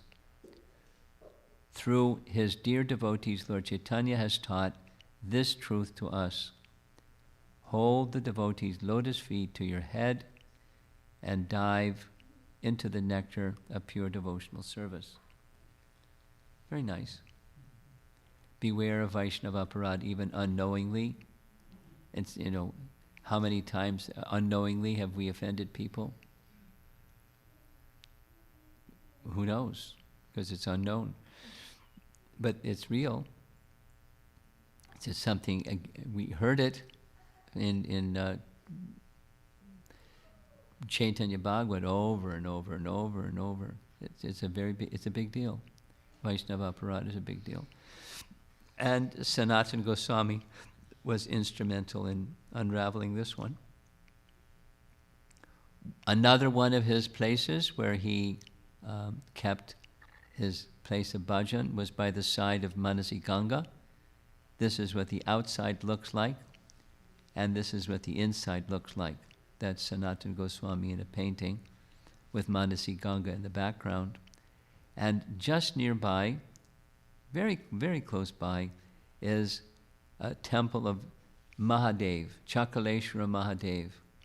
It's said to be one of the 5 principal Kshetrapal Shivas, the protectors of the Dham. This is what the deity looks like during the day, and this is when the puja is going on, and this is what the deity looks like at night. They dress the deity up very nicely. And one time, when there's a body of water nearby, there's going to be mosquitoes, at least during some season. So a lot of mosquitoes were coming and bothering Sanatana, so he decided to leave. And one Brahmin came and said, where are you going? He said, too many mosquitoes. He said, please don't leave. I'll make an arrangement so the mosquitoes won't bother you again. Please stay. So, yes, okay, I'll stay another day. Let's see what happens. It's said that Brahmin was Lord Shiva in disguise. And it's said to this day, mosquitoes don't come to that place. One of the activities of Sanatana Goswami was Braj Mandal Parikrama and also then Govardhan Parikrama, but we saw how old he was. And when he got very old, it was very difficult for him to walk around Govardhan Hill. And so Krishna came and volunteered this large Shila. I'll place my footprint, and you just walk around the Shila some number of times. Sometimes it says 3, sometimes it says 9. And that's equivalent to walking around Govardhan Hill. And so Sanatana Goswami did like that. His departure from this world was a big event for the whole of Vrindavan. It took place, his departure from this world was at Manasi Ganga, and his body was taken in, placed in Samadhi by Jiva Goswami behind the Madan Mohan temple. Many of you have been there. This is what it looked like years ago. And then they extended a little covering sometime after that, and then they painted it sometime after that. Look at that. And here's the inside where his samadhi is, and here's a photograph like you saw at Chakaleshwara Mahadev of Sanatana Goswami. The deity, the Govardhan Shila with its footprint, is said to have been taken to the Radha Damodar temple, where it's now worshipped by the pujaris there. When you look closely at the altar or photographs, you'll see a little table in front of the altar with many deities, and that's where the Govardhan Shila is. Large footprint. So that's the final slide. It only took us 2 hours. So any discussion? I see some hands up.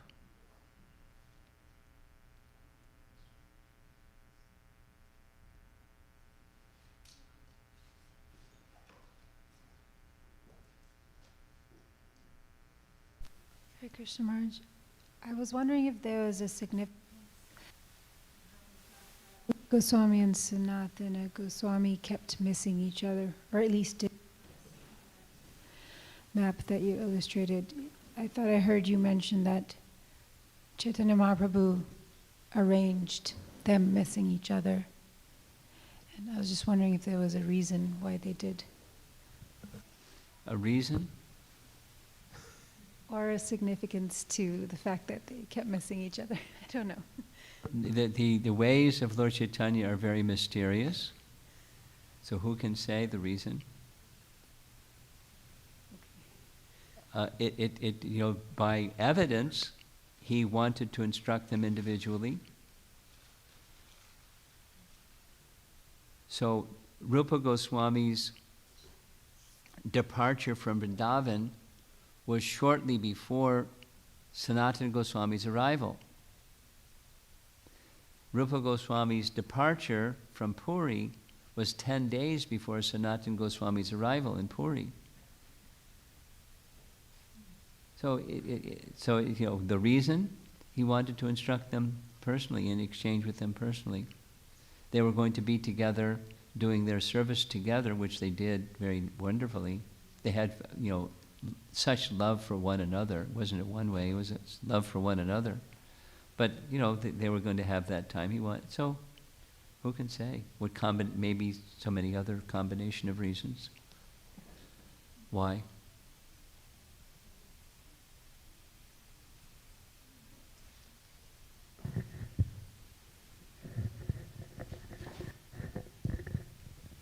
Hare Krishna Maharaj, thank you Maharaj for the wonderful. 2. Speak a little slower.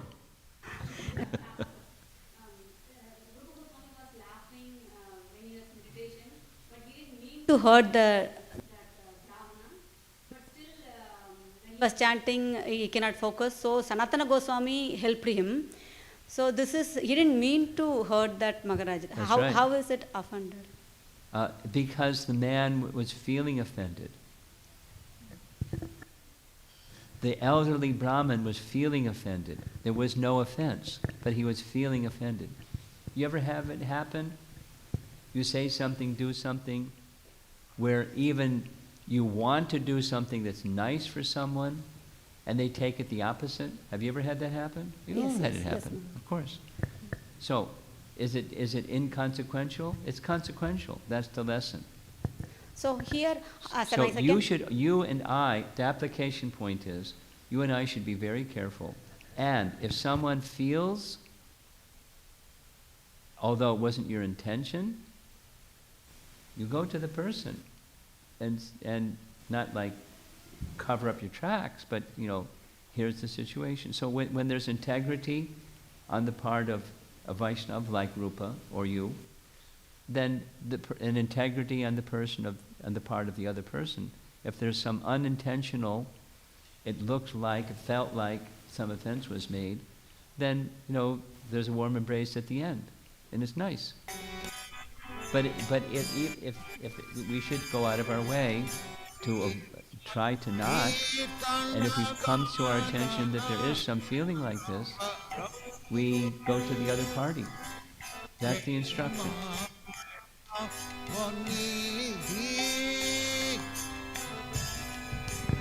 It's time. The clock is telling us it's time. So that Brahmin came to Sanatana Goswami, so we know that he is offended. But for in our condition, if we offend someone, that we don't know that how to. Here, Prabhupada's answer to your question. Therefore, every day we offer the following prayer. You know the prayer, right? Vanchakalpatarubhyascha. Unknowingly made offenses is addressed that way. That's our founder Acharya's instruction. Second question. That is my second question. Oh, okay. I see a hand back here and up front. Hare Krishna Maharaj. And my question is kind of, I was contemplating on asking the same question, but I have one more thing to add to the question. Maharaj, I heard in classes that in Kali Yuga especially, mental offenses are not... I've heard that too. So, I mean, I'm even more scared now because, I mean... Be careful. You can't just go around panic-stricken. Be careful and take it seriously. That's all. What can you do? You can't go out of existence. Yeah. You exist. And unknowingly you may do something. Unintentionally, unknowingly, etc. So it's real stuff.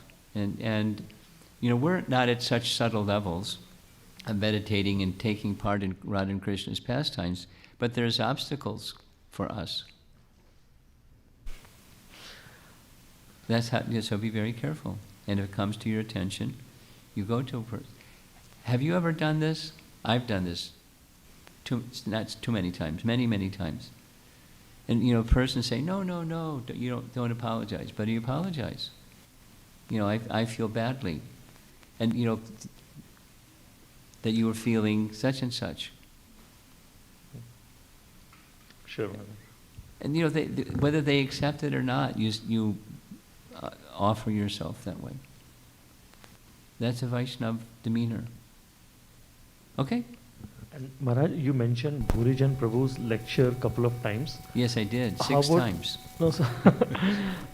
I noted on Bhurijan Prabhu Govardhan retreat. Govardhan retreat. Is that how we should search? I'll send it to Uma, the link, because it's not easy to find, and then she can forward it to everybody. How's that? You send me a little reminder to send it to you. Okay? Up front here? Maharaj, you mentioned hold the lotus feet of all the devotees, like quoting Bhakti Ratnakar, and move straight to the path of pure devotional service. In a contaminated state with a contaminated mind,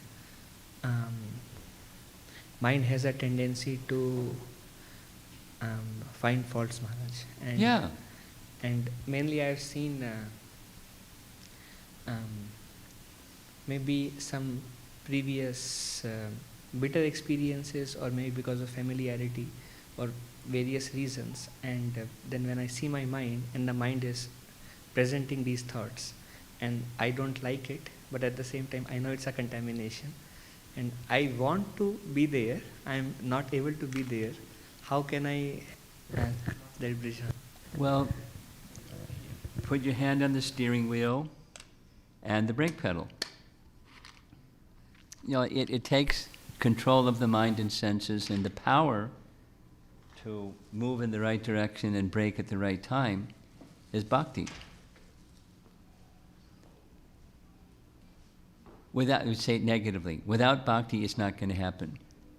Say it positively. With bhakti, it can happen. Not only the intelligence can tell you, but bhakti can overcome the obstacle, the tendency. And there isn't a substitute. So what's bhakti? What's the essence of bhakti? It's not just I want this and I don't want that. It's in a selfish, self-centered way. That's not bhakti. It's Guru and Krishna should be pleased. That's bhakti. And that bhakti power can overcome tendency. Until bhakti becomes sufficiently strong, tendencies rule. And we take consequences for tendencies. It seems like forever. But it's not forever. Again, listen to it's fantastic. All three of the speakers. My regard for Jagatrini has gone like as tall as the ceiling. She's really up there. She's an amazing person. Each of the three persons, listen, and you get answers to those. I just before coming here was listening to Satchidananda Swami's third class, and he touches on exactly your point. It looks too high. I'm down here. Is it possible? In how many lifetimes? But it's not a false promise.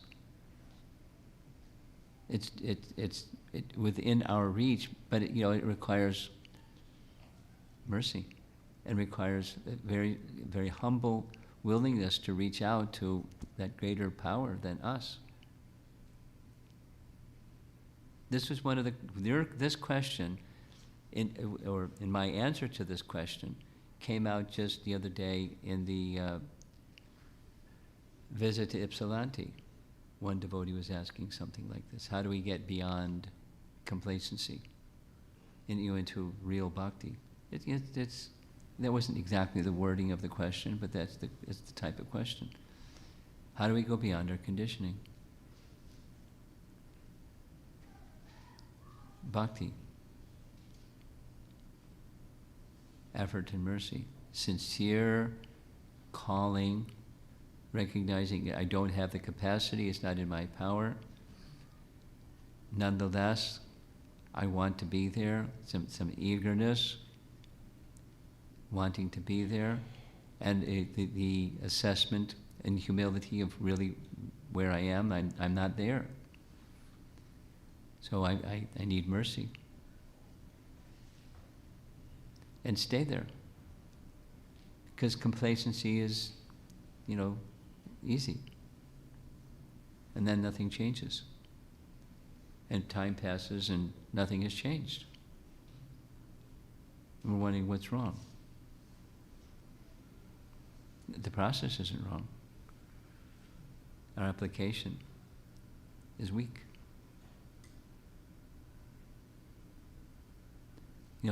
We discussed these points. The spirit is willing, but the flesh is weak. That one. Tendencies are very strong. Spirit is willing. There's a desire for bhakti inside each of us, otherwise we would be somewhere else, doing something else. Bhakti is there. And the conditioning is strong. Is it possible? Yes, it's possible. Not a pipe dream. We're not being teased. Okay, anything? One more? Two more? Three more? Oh gosh. Hare Krishna Maharaj. Similar question around that unknowingly causing the offenses. So Yeah. sometimes we got stuck on that one. sometimes the nature of the service is like you have to interact with devotees more frequently, and Yeah. there is opportunity of unknowing or knowing offenses because your interactions are more. Yes. So the mind says like reduce the interaction. So there is always a fear, Fear is one thing, caution is another. And when there's loving exchange, then someone steps on your foot, you can easily say, thank you. Not something else. And therefore, the criticism, the fault-finding tendency has to be replaced with loving exchanges.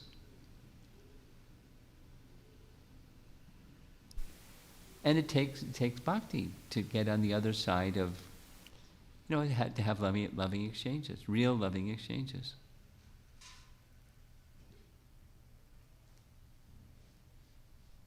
We want to avoid, we want to be cautious, knowing that even being cautious, conditioned tendencies are there, and da. So then you go to the bhakti principle. In your exchanges, when you're with somebody, it's easy. When you're with somebody that's very, very genuinely sincere in their devotion, it's really easy to overlook some inadvertent something. And to say to that person that inadvertently did something, and they'll go, wow, I had no idea that you felt, because I was feeling just the opposite. And then, and it's easy to resolve. So, and so it doesn't work just to avoid close relationships, because that's what we want. And then when there's close relationships, then there's opportunity for people to step on one another's toes and say ouch instead of thank you.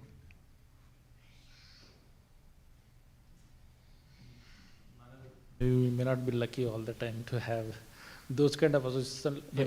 That's a challenge. It's an challenge and opportunity for all of us. Rise to the challenge and opportunity. So in that case, you mentioned Vanchakalpatarvasha, if we have chant and or pray regularly, and will that help in that case? Well, not afraid, caution, and readiness to forgive, and be the brake pedal to not criticize. And if you feel something and it persists, then in the right kind of manner, I'll suggest the right kind of manner. I'll even mention a name. Some years ago, Lakshmi Nrsimha Prabhu and I had service that would overlap. In times we would go in different directions, and times our service overlapped, and we found ourselves interacting with each other again and again, Krishna's arrangement. So we had this little protocol. And the protocol went like this. If something comes to your attention, Lakshmi, that you're uncomfortable with, come to me, and and you come to me and say, this came to my attention, I don't know if it's true or not, can you please explain? And then, then I can say, what? Or, oh gosh. Or, somewhere in between. And vice versa. If you do something that comes to my attention, I said something, saw something, heard something, I'll come to you. This came to my attention. Could you offer an explanation? Perhaps it wasn't at all the way I saw it, the way I heard it, or anything like that. Because we're interacting a lot, and things are going to come up. So there's a protocol. That's just like, well, you got children. That means you must have a wife. There's probably stuff that happens. So don't get married, right? Because you might have stuff happen. Or don't have friends because stuff might happen. So go live in a cave. That's not our life. It's for loving exchanges, and loving exchanges there's closeness, and there's going to be things, because we're imperfect beings. So we have, we learn to rise, to become Vaishnavas. Well, you recognize, just like, we're going to hear it again with specifically Raghunath Bhatta. 2 more, and then no more after that. You're one more? You have something? You had something? You had your hand up? Who had their hand up? Oh, yeah, okay. Give him the microphone. Maharaj, you said the original Currently, the Madan Mohan deity is in Karoli. Have you been there? No. Oh, please go. Yes. It's really fantastic. Then who is in Vrindavan, Maharaj? In Madan Mohan temple? In Vrindavan, there's a Pratibhu deity in Vrindavan. There's a Pratibhu deity in Jaipur. And there's the original Madan Mohan in Karoli. So Madan Mohan ji is in 3 places. Oh, there's Madan Mohan also in Radhakund. Yes, 4 places. Yes. Thank you. But the original, Karoli. Thank you. And he's really funny. Okay, one last. Hi, Krishna. Thank you so much for the class. It was really enlivening, and I especially love the slides that you put up. It really keeps the mind like aligned with hearing and focusing. So Good. I really like that. I spent a lot of time putting this together. You leave it to your imagination. No, it's wonderful. I feel like I can really be present because I have something to engage my senses in. Good. I was wondering, you mentioned both on Nityananda Triyodashi and today, and I've heard this before,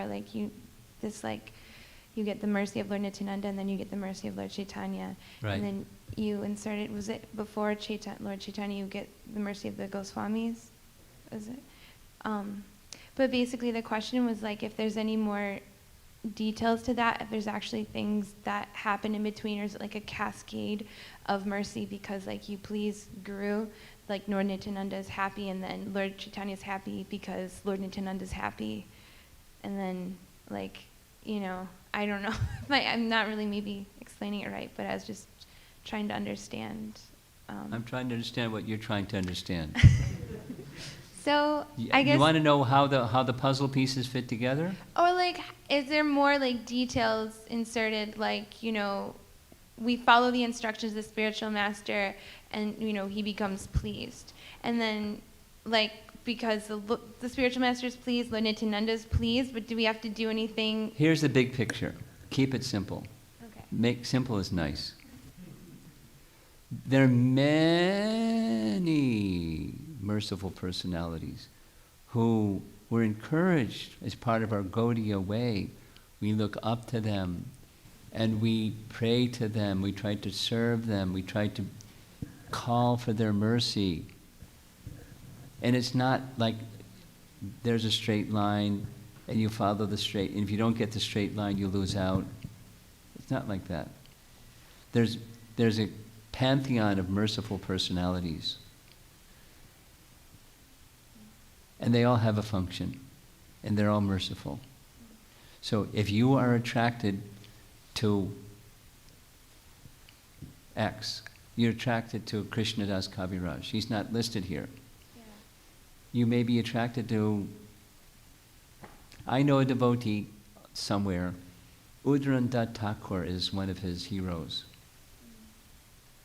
And he has a book about Udrandat Thakur's, and when I go to a Swami, he always shows me the book. He's really his heart's into Udrandat Thakur. And that's fantastic. He's gold. Because that's a channel that connects with all the other. It's not like he doesn't care about others, but he has so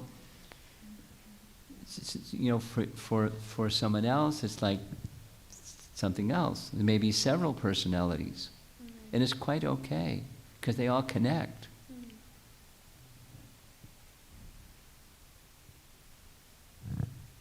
It's not mechanical. It's dynamic. A mercy flowing dynamic. Plug in where there's mercy. Where you feel it, stay there and continue to be in the mood of submission and appealing.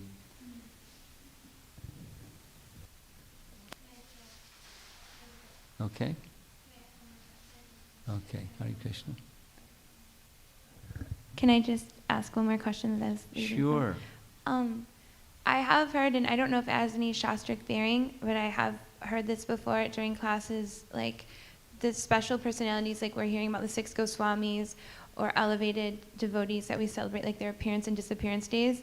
I've heard that we actually aren't like able to directly approach them normally, and so these like appearance days and disappearance days are supposed to be special like lines to pray to them, and I was wondering if that has no bearing in Shastra, or because I mean what you're saying, you know, whatever we're connecting to. Well, my answer is yes and no. The yes, because if the principle of guru is just like cast to the wind, or discarded, or absent, then it's we don't go to those persons directly. On the other hand, on the instruction of our founder Acharya, we go to these persons. We fall at their feet and we call out for their mercy and we hear their teachings under the order of our founder Acharya and our guru, or gurus. And then it's fine, just fine. You're not bypassing, you're not discarding, trashing, negating, ignoring, minimizing. It's something that they'll be very pleased with. And you know that from, externally and internally. So the guru connection is imperative. It's not optional. And then where that connection leads you to amongst the pantheon, it's very personal. Okay?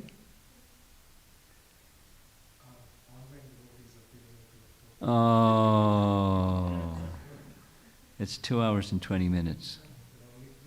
Only 3 questions. Okay, you don't want to neglect our online people. Sure. Question from Reena. Reena's a Sunday school teenager. She asks, why did the Madan Gopal deity leave the family and want to go with Sanatana Swami instead when they were serving him nicely in a spontaneous mode? Love. Isn't that sad for the family since It's they were deeply attached to him? Love. Love doesn't know boundaries like this. Sanatana Goswami had love for him, Madan Mohan, Madan Gopal. And yes, he had love for the Chobi family, but he had love for Sanatana Goswami, and he doesn't need a reason. It's just love. And so he went.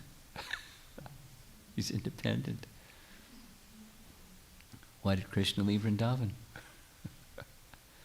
He had service. He wanted to have some service to his devotees in Mathura and outside. Next. Question from Nayana Sundari Mataji. Why is Sanatana Goswami referred to as Sambandha Acharya? He was the worshipper of Sri Radha Madana Mohan. Is that related to Sambandha Gyan? Yes, it is. Next question. Question from Ankit Prabhu. Madan Mohan is the presiding deity of Sambandha Gyan. That was one of the first slides we showed. And it's an essential standard understanding in Prabhupada's teachings and our Gaudiya teachings. So he was the worshipper of Madan Mohan, who is the presiding deity of Sambandha Gyan. Next. Question from Ankit Prabhu. I have a question about Madan Mohan deities. How they were installed in the temple. Later you showed a few pictures of the deities. Today, are they present at the temple in Vrindavan or some other place where Sanatana Goswami's bhajan kutir? Is the question about the other deities or the original deities? Can you tell from the question? The original deities, we went through this. The original deity, Madan Mohan, installed by Vajranabh, as in Karoli. And please visit when the opportunity provides. They're really amazing, very, very merciful deities. And the other Madan Mohan deities in a number of places, they're pratibhu deities, means replacement deities, that are non-different spiritually, but they're not the original Madan Mohan. All of them are in that category. Okay? Srila Prabhupada ki jai.